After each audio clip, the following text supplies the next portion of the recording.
do every single day. We've been on. We're Hassani and Danielle Pettiford, and we're a real couple with real problems who almost called it quits. I was very frustrated. I became very disconnected, very jaded and cold. We have 4 children, going on 20 years of marriage, and we practice what we preach. Our mission, to change the way couples relate to one another and teach them the skills needed to improve the quality of their relationships. This is the Couples Academy Show.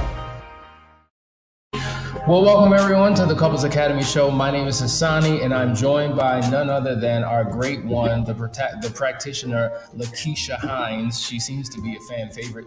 Glad that she's here this morning. Good morning. How you doing? Good morning. I'm well, sir. How are you? Doing phenomenal. Listen, we've been in a great series all week long talking about the seasons of marriage, and we've gone from spring to summer to fall to winter, and now we're talking about if you're in your good season, how to make sure you stay there, and if you're in a bad season, how to get out of that thing as fast as you possibly can to get back to a better place. But listen, before we get started, make sure you share. We want you to share. We want you to share. That is your entry into this conversation. We don't ask much.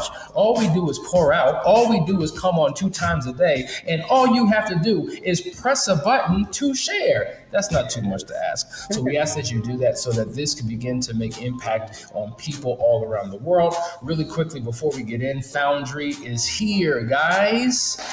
Guys are signing up day by day, and we're excited about it. We're just now getting into things. You haven't missed too much yet. Make sure you click the link and register for that. Also, if you are interested in the Unearthed 12-week women's program for self-discovery, Danielle does a phenomenal job of taking people who are in crisis, who are hurting, their hearts are bleeding, through a process of transformation to help them show up in life and in the relationship in a better way. And last but not least, March 11th through the 13th is the last chance weekend. That is one of the things that we all love to do. It's one of the times that we all come together.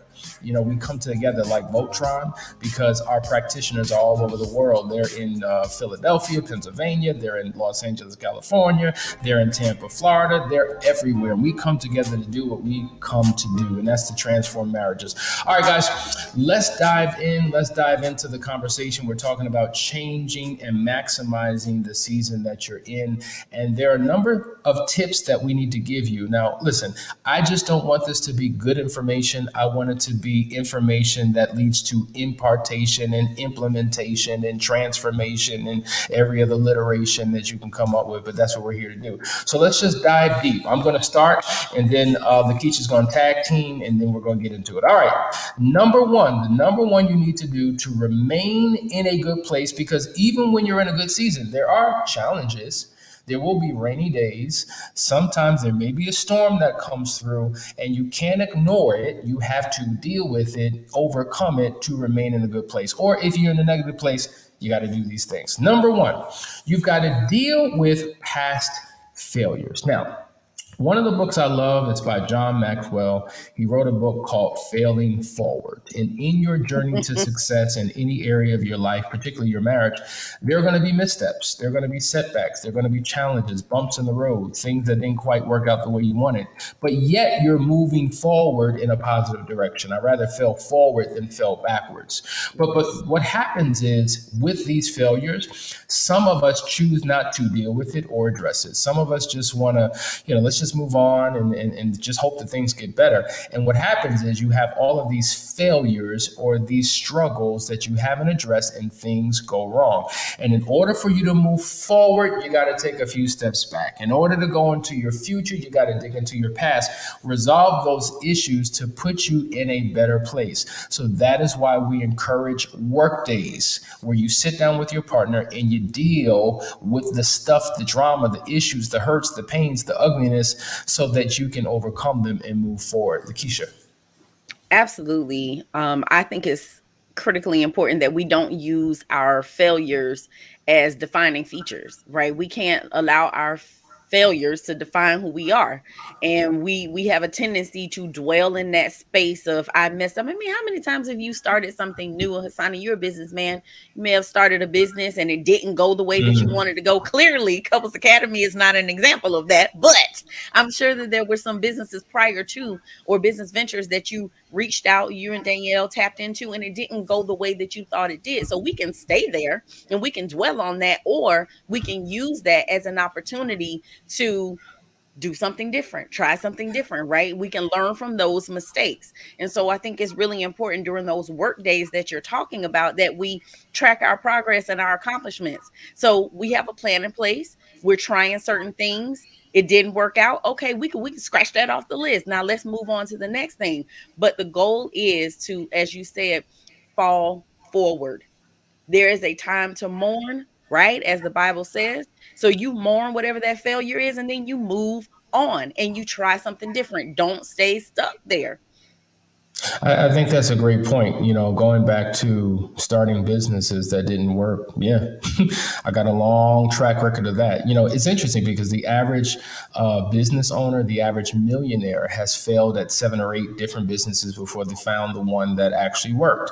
But if I allowed failure to define my destiny, then we wouldn't be on right now, because Couples Academy has gone through so many shifts and changes and redirections and revampings, and just trying to get it right, trying to find our niche, trying to find our perfect spot. And we finally have found it.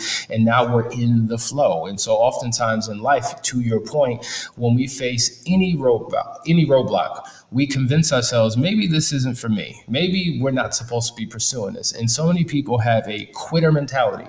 So many people are so quick to throw in the towel when things get rough. But it's in those things that you develop character. It's in those things. Listen, at the end of the day, none of us will ever accomplish any type of goal remaining who we are in the present moment. See, a goal is about growing, not about getting. Getting is the byproduct. You grow to become who you're supposed to be in order to get what you want to have.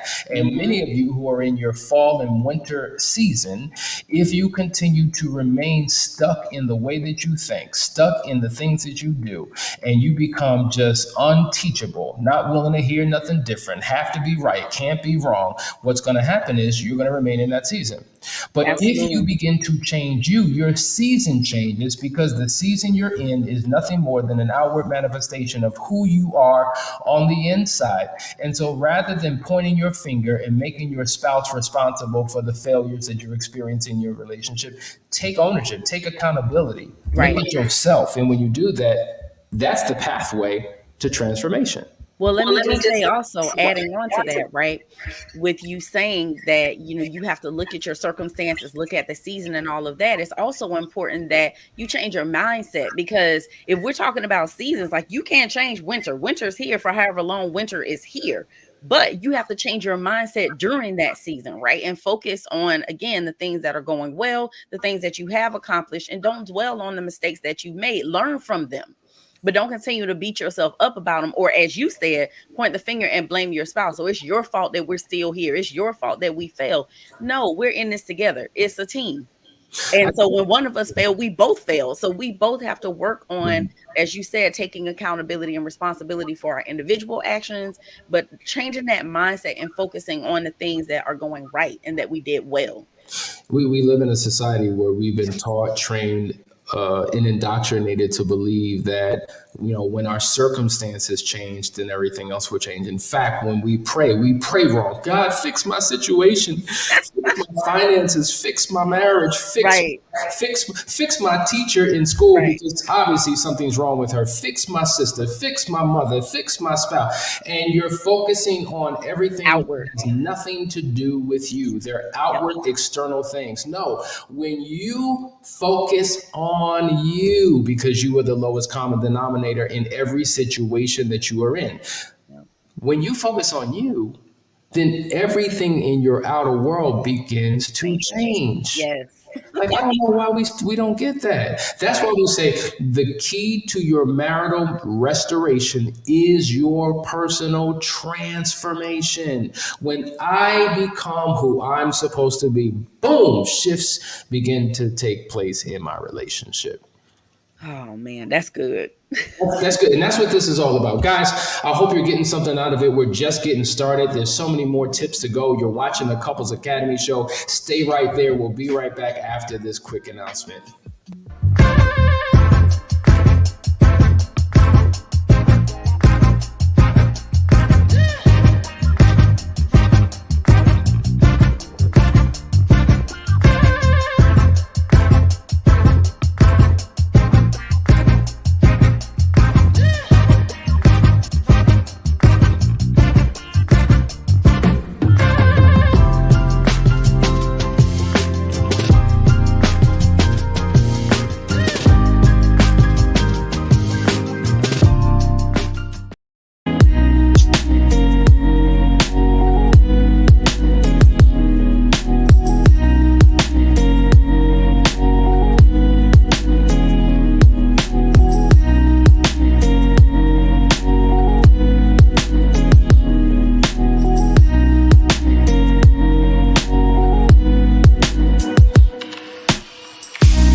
Live.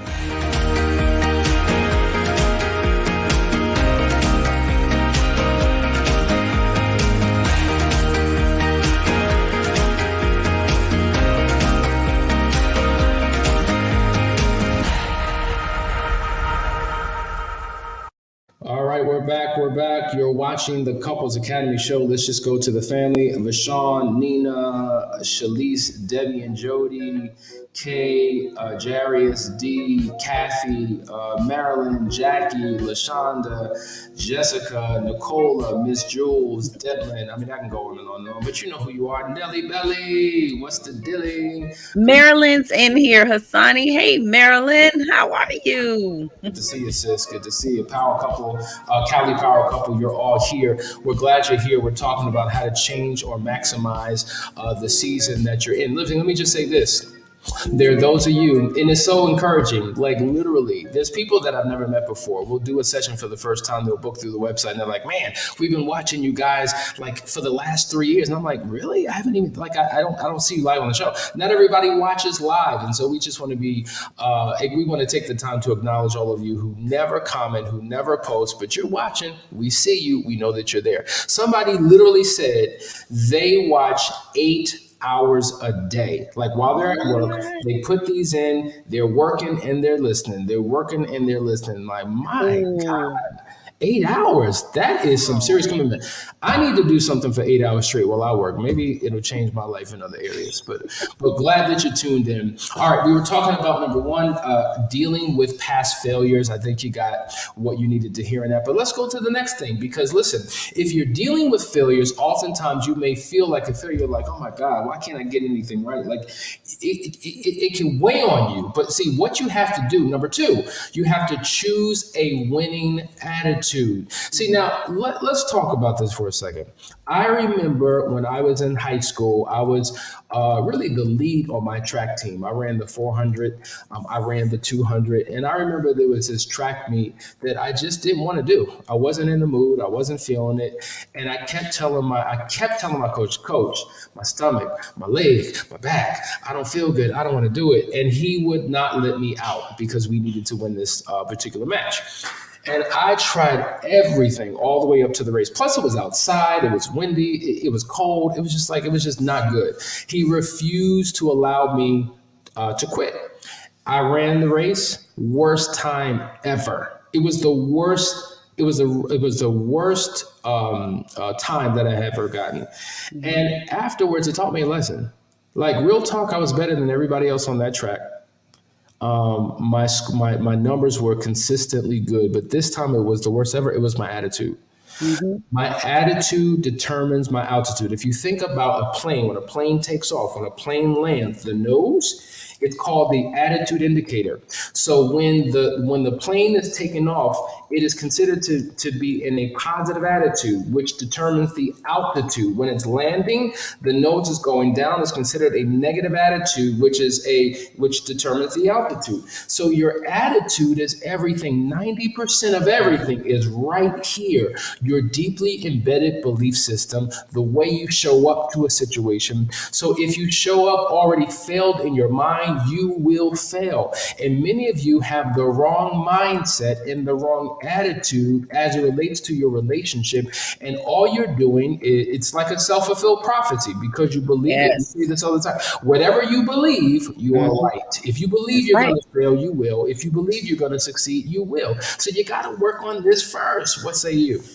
Yeah, absolutely. 100%. It is all about the power of thinking. I mean, you talk so much about this. You've given out so many good book recommendations for changing your attitude and your mindset and your mentality. And again, just like you said, if you think you're going to fail, you will. So you have to first believe that you can do better, that you can have what it is that you want. You can have the marriage that you want, and you can be a better person. You can be a better spouse. But it's also important. I love Jeff always says, who are you listening to?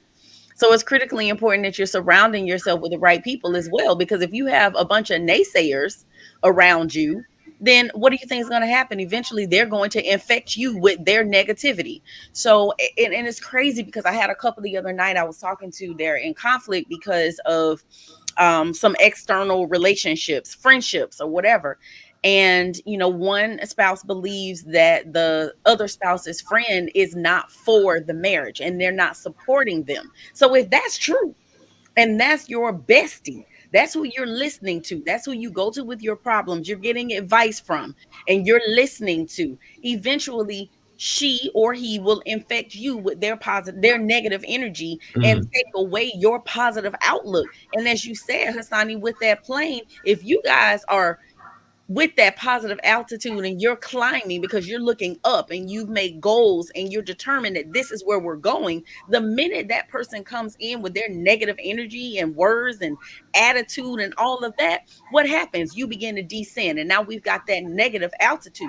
So it's important that you are feeding yourself constantly with positivity, and you're surrounding yourself with people who are for your marriage. When we get married, we have witnesses. And there are people who say that we promise that we are going to encourage you, we are going to pray for you, we are going to hold you accountable. And we're not going to give you that out. Just like you said your coach wouldn't do for you, we're all witnesses that we're not going to give you guys an out. We're going to hold you accountable, and you don't get to quit because you made us get dressed up and come here for this wedding and all of this. So no, you don't get to quit because it gets tough. So make sure you're surrounding yourself with the right people. And whoever that was saying they're listening to Couples Academy for 8 hours, they get it, because that's what they're doing. The idea of going to I've never been to that type of wedding where not only is the couple, not only are they making declarations and promises, but then those who are in attendance, witnesses. Now I've seen that happen at like baby christenings or baptisms where the godparents and, the close family members who are going to be a part of the community, and then the church overall, listen, all of you are going to be, but never at a wedding. I think that's powerful, and that makes sense. Like, man, these are the people we're inviting Yep. to this wedding as we Yep. make this a covenant agreement with God that we're going to be wed, and all of you have a responsibility That's to right. build us up, to pray for us. That is powerful. But Lakeisha, that's what we talk about when we say, as a couple, you've got to have what we call your hub and Yes. spoke support model, where Yep. you have people in your inner circle, not just your friends and your colleagues and Yes. your family, because not everybody qualifies. The problem is you let the wrong people in and they give you the wrong advice, and now they make matters worse. But people who have wisdom and experience and who have a love and passion for your marriage, because that's what's going to be needed when you hit hard times. Like when you're in your fall and your winter season, you need that community, that inner core, who will do what they need to do to get you to a better place. I think that's brilliant.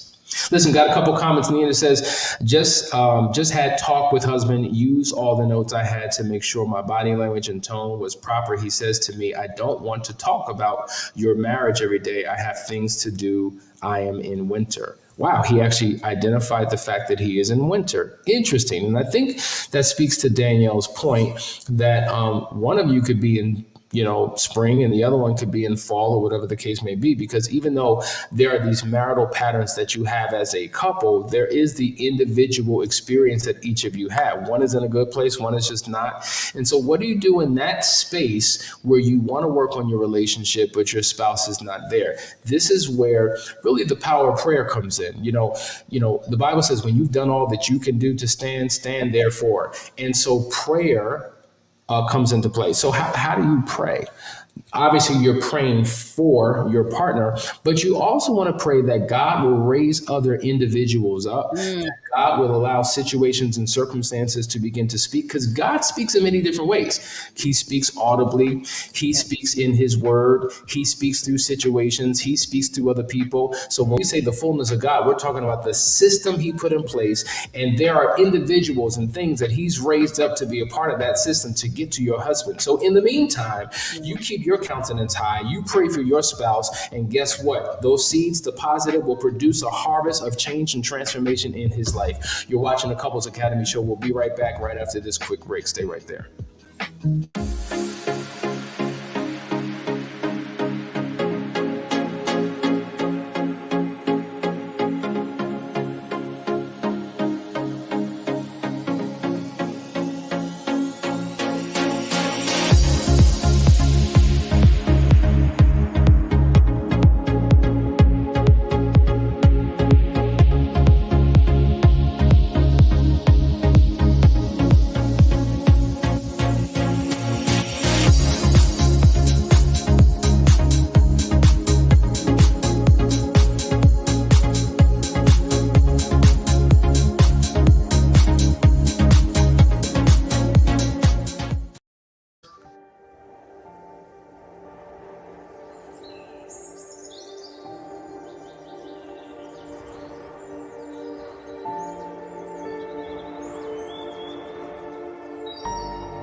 All right, guys, you're watching the Couples Academy show. We just went to a commercial break. That was the last chance weekend. We would love to have you. Make sure you set up a discovery call so we can go deeper into it. You cannot book a last chance weekend from the website. It will not allow you to. We've got to at least get on the phone so we could talk through it, because many of you have questions that we'd love to take the time to answer. So listen, reach out. Let's make this thing happen. I want to go to a couple comments that came in.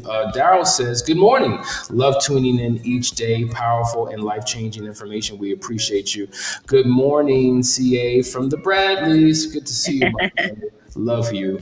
Gonzalez says, good morning, family. Team Smith, Gonzalez, and Jewel. We are heading out for Traveling Mercies. They have been in Mexico all week long, celebrating their anniversary.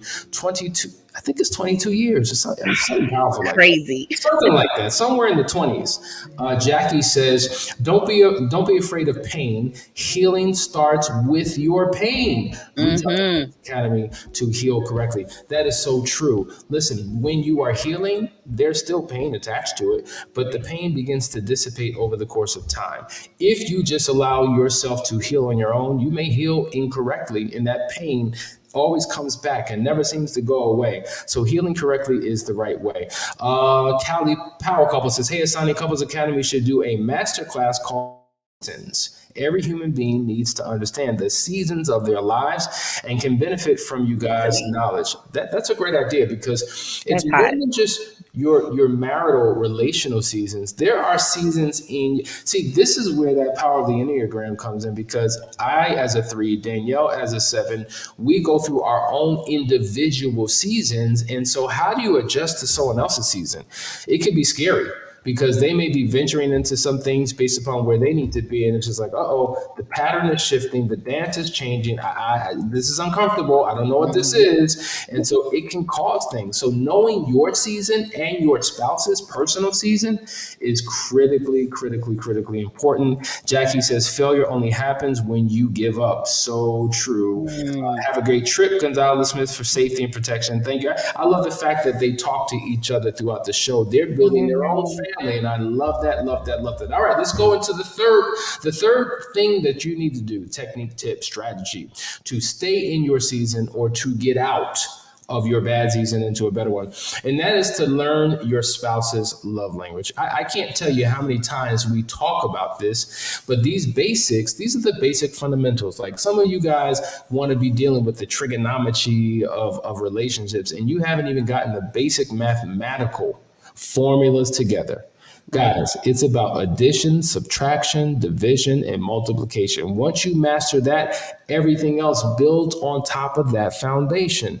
Likewise, when it comes to these love languages, your marital success is built upon these foundations. Lakeisha, can you share with the people what the 5 love languages are? Absolutely. So gifts, of course, I say that first because it's mine. Words of affirmation, physical touch, quality time, and acts of service. And I said my husband's last. Not even how it goes. That's how it goes. Yeah. Now the key to it is putting your spouse's first. Because if your spouse puts yours first, then don't you both win? We both win. That's the key. Guys, if you don't know your love language, take the quiz. Just Google. It's free. It's only like 15, 17 questions. 5 love languages quiz.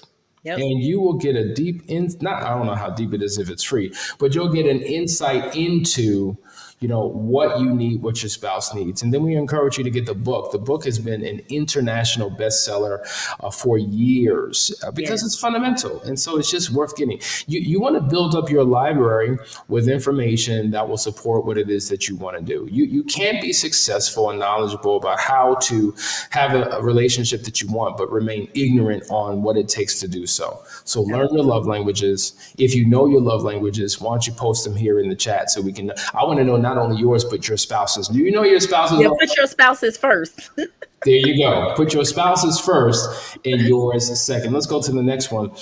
Develop the awesome power of empathetic listening. Now, we're gonna.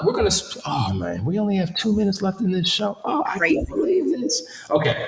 We're going to talk about this in depth tomorrow because I think it requires a whole lot more understanding, simply because when we think about communication, a lot of us say, oh, I'm a great communicator, because you think you can articulate words and get your point across. You think that makes you a good communicator? Right. Not necessarily so. Listening skills, listen, you have 2 ears and 1 mouth. So how good are you at this? So that means you got to go double in on effective listening than even what you articulate. I think we need to spend at least 10 minutes of tomorrow's show diving deep into that. But let's just give them a little appetite, a little test, a little teaser of what we're going to talk about. What do you think is the importance, Lakeisha, of effective listening when you communicate? Putting your agenda to the side and focusing on what it is that your spouse is trying to communicate.